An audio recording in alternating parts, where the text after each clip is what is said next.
Hey Wildcats, we have arrived upon the finale, for better or for worse, of season 3, and I want to give you guys my honest review of this episode and this season, and get yours, of course, down below in the comments.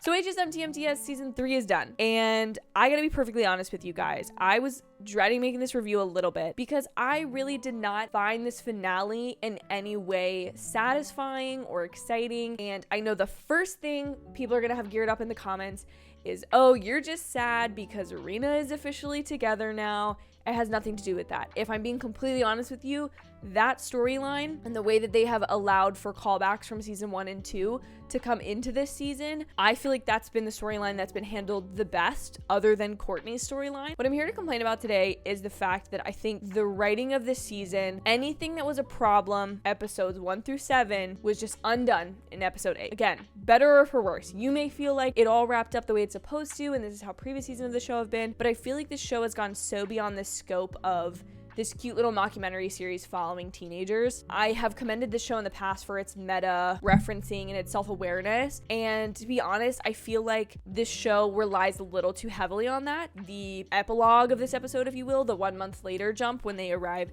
to the premiere of the documentary, it's almost primarily just reiterating to us what these real life stars are going through, which some of you might disagree and say that's actually a really interesting angle for the show and whatever. I just am not excited about the future of the show after this episode, and let me give you some specific reasonings as to why. So we see Big Red, Miss Jen comes back, and Nene shows back up, which I should have predicted Nene. Big Red, that was something that I really thought the show was just gonna write him away, with Ashlyn accepting her bisexuality and potentially having a crush on Maddox or on Val, and then she sticks with Big Red, who is also bi, which has happened completely off screen. In the moment when she says, I think I'm thinking the exact same thing that you're thinking, and then she like awkwardly tries to run away, and then they're together later, like, I'm not sure what's going on there. I feel like that was just handled poorly, because I'm still not sure who likes who, which I feel like for a show like this, it's pertinent that I know who likes each other so that I can either feel strongly for or against them. Like, I feel like that's a big part of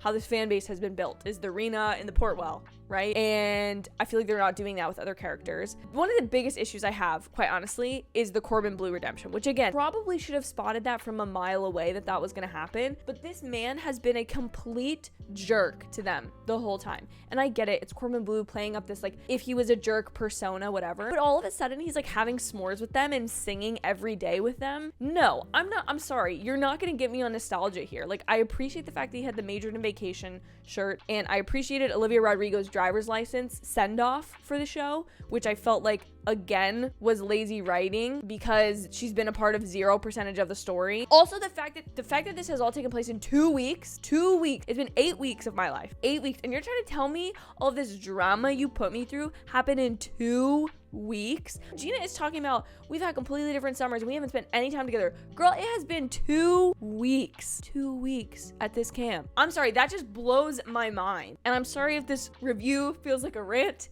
if it feels disjointed and stuff. I just really, like I said, the only things I liked about this episode were the send-off for Olivia Rodrigo, because it was a cute little reference to her. I appreciated Miss Jen, as I always do. We didn't get to see Seb again, which I thought was weird. I guess he had his spotlight last week. And I loved Courtney. I loved Courtney getting to sing Let It Go.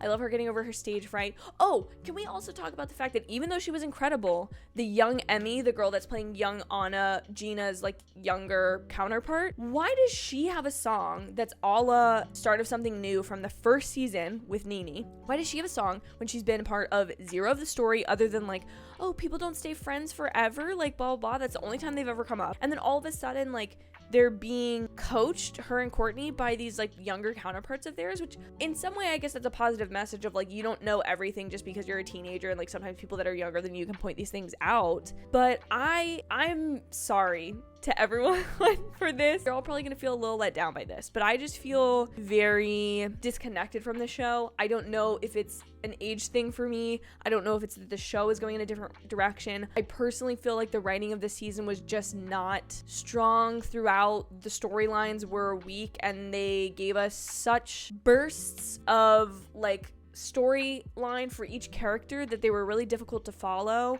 and therefore it makes you feel like this last episode, which I think was like 45 minutes, feel just like very overwhelming and I wasn't a fan of it. And I also don't like the fact that, like, okay, they fired Channing, this like jerk producer, great, awesome, everyone grows up, becomes a good person, Corbin Bleu is nice to them, but then they're like, oh no, we can't not release this documentary now, when like clearly it's horrible. And then they also all are mad at each other when they know that this has been edited to be lies. I don't know, I feel like I'm letting you guys down because a lot of you have reached out to me over D23 about the season 4 announcement and where the show's going and all that kind of stuff. I'd love to hear your thoughts, so please do be sure to leave them in a comment down below and like this video if you enjoyed the journey, this 8-week journey, which was only 2 weeks diegetically for these characters. I definitely had fun talking with you guys about it. Me and this show gotta go our own ways, I think, and that's where I'm gonna leave this. Thank you guys again so much for all your support through season 3. I genuinely don't think I would have made it through without you guys, so I appreciate you. I hope you have an absolutely amazing evening, and I'll see you in my very next video. Bye for now, Wildcats.